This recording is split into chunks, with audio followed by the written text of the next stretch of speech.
Hello everyone. आज की ये कहानी आदिवासी समाज और सभ्य समाज के बीच पारस्परिक विश्वास के डोर के मजबूत होने की भावनात्मक कहानी है और इस कहानी का शीर्षक है हरी मिर्च वाला दूध। तो चलिए शुरू करते हैं। सिविल एग्जाम्स के ट्रेनिंग के बाद एसडीएम विकल्प की पहली पोस्टिंग झारखंड के सुदूर आदिवासी इलाके सरायकेला में हो गई। उसकी पत्नी अपूर्वा को यह जगह बिल्कुल भी पसंद नहीं आई। ये भी कोई रहने की जगह है? न कोई मॉल है, न ही कोई सिनेमा है। चारों तरफ बस जंगल ही जंगल है। तुम हाथ पर हाथ धरे बैठे रहे और तुम्हारे बाकी दोस्तों ने कोशिश कर रांची, जमशेदपुर जैसे अच्छे शहरों में पोस्टिंग करा ली। उसकी भुनभुनाहट जारी थी। कोलकाता में पली बड़ी अपूर्वा का झल्लाना स्वाभाविक ही था, लेकिन यह विकल्प की पहली पोस्टिंग थी, इसलिए मना करने का तो कोई सवाल ही नहीं पैदा होता था। सब डिवीजन का वरिष्ठ ऑफिसर होने के कारण उसका बंगला भी कस्बे के बिल्कुल अंतिम छोर पर एकांत में बना हुआ था। आगे पीछे सब तरफ जंगल ही जंगल थे और छोटी छोटी पहाड़ियां और उनके बीच संथाल जनजाति के गांव खूबसूरत बहुत थे, लेकिन जब उसे इस निगाह से देखा जाए तब तो अभी सामान ठीक से जम भी नहीं पाया था कि अपूर्वा की सास का फोन आया। बहू, पहली पोस्टिंग का दिन है विकल्प का, कुछ मीठा बनाना जरूरी है। चाहो तो खीर ही बना लेना, विकल्प को खीर बहुत पसंद है। जी माँ। फोन डिस्कनेक्ट होते ही अपूर्वा की झल्लाहट फिर से उभर आई। बुजुर्गों को यह पता नहीं होता कि बच्चे किस हालत में हैं, लेकिन परंपरा का निर्वाह करना जरूरी है। चलिए दूध मंगा लीजिए, नहीं तो मुझे ही सुनना पड़ेगा। अर्चित ने भी सुबह से दूध नहीं पिया है। अभी तो सफर के कारण थककर सो रहा है, लेकिन उठते ही दूध मांगेगा। ठीक है, अभी मंगा देता हूँ, विकल्प ने कहा। अपूर्वा की बढ़ती झल्लाहट देख एक आज्ञाकारी पति की तरह विकल्प ने फौरन दूध का इंतजाम करने के लिए उठ खड़ा हुआ। सुनो, जो लेने आए उसे साफ साफ बता देना कि पॉस्चराइज्ड मिल्क ही चाहिए, नहीं तो यहाँ के जाहिल गंवार लोग पता नहीं कैसा गंदा दूध लेकर के आ जाएं। ठीक है, अभी बोल देता हूँ, विकल्प ने कहा। चौकीदार देवी बाहर दरवाजे पर ही ड्यूटी में खड़ा था। विकल्प ने उससे बड़े प्रेम से पूछा, भैया यहाँ इस वक्त दूध मिल जाएगा क्या? हाँ हाँ, काहे नहीं बाबूजी। अच्छा तो ठीक है भैया, 2 लीटर दूध लाकर मैडम को दे देना और देखना दूध पॉस्चराइज्ड वाला ही हो। जी साहब, हम अब ही लेतावत हैं। इतना कहकर वह मुड़कर जाने लगा। अरे सुनो तो, पॉस्चराइज्ड दूध ही चाहिए। उसने देवी को और 200 का नोट बढ़ाया। ये लो पैसे, और ज्यादा देर मत करना, मुन्ना उठते ही दूध मांगेगा।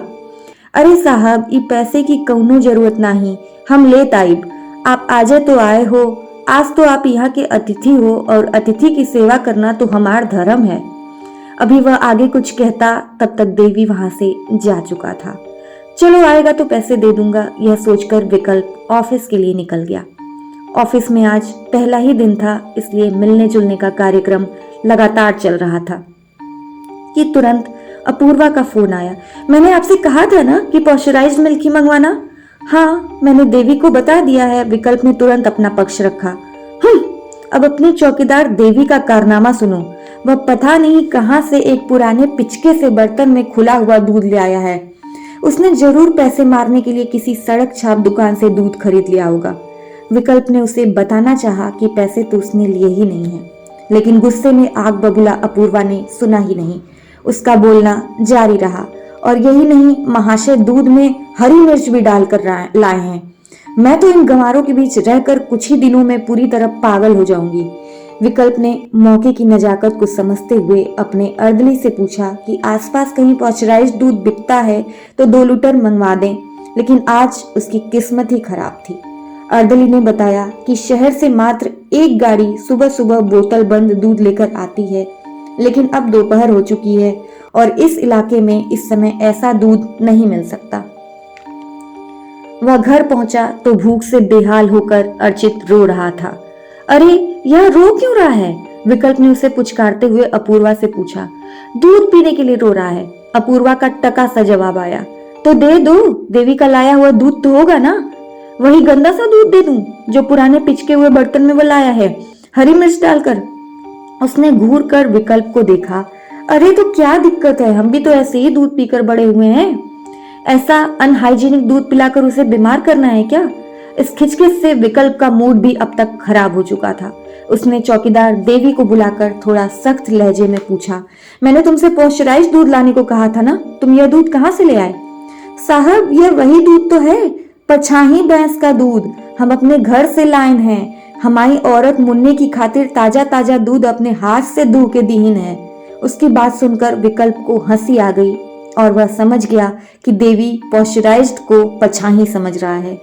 वो तो ठीक है, लेकिन उसमें तुमने मिर्च क्यों डाल दिया? इससे दूध खराब हो गया तो अब उसको कौन पिएगा? साहेब, वो बाबू को दूध पिए का रहा ना, इसीलिए हमारी औरत दूध में हरी मिर्च डाल दी ही, ताकि किसी की बुरी नजर बाबू को न लगे। हमारे यहाँ जब कच्चा दूध घर से बाहर जाता है तो हम लोग वही माँ हरी मिर्च डाल देते हैं, जैसी बुरी नजर वाले की काट हुई जाए। ओह! आदिवासी देवी की निश्चल बात सुनकर विकल्प को अपने आप पर पछतावा होने लगा कि क्यों उसने इस भोले भाले व्यक्ति पर गुस्सा किया। उसने अपने पीछे खड़ी अपूर्वा को देखा। उसे भी अपनी गलती का एहसास हो चुका था। पश्चाताप करते हुए उसने कहा, देवी, मुझे माफ कर दीजिए, मैंने आपको गलत समझकर पता नहीं क्या कुछ कह डाला। अरे नहीं मालकिन, कौनो सेवक से माफी मांगत है का? आप हमका पाप का भागीदार न बनाओ। आप मुन्ना को दूध दे दियो, वो हलकान हो ही रहा है ना, और आप निश्चिंत रहो, ये दूध एकदम साफ है, माई क्रिया। अपने गले पर हाथ रख कसम खाते हुए देवी की बात में तिल बराबर भी बनावट नहीं दिख रही थी। हाँ, अभी उसे दे देती हूँ, और मैं खीर बनाने जा रही हूँ, आप भी खाकर जाइएगा, उसने विकल्प से कहा। जी मालकिन, जरूर। और गहरे सांवले देवी के उजले दांत मालकिन की बात सुनकर मोतियों से चमक उठे। तो ये थी आज की कहानी, हरी मिर्च वाला दूध। आई होप आपको पसंद आया होगा।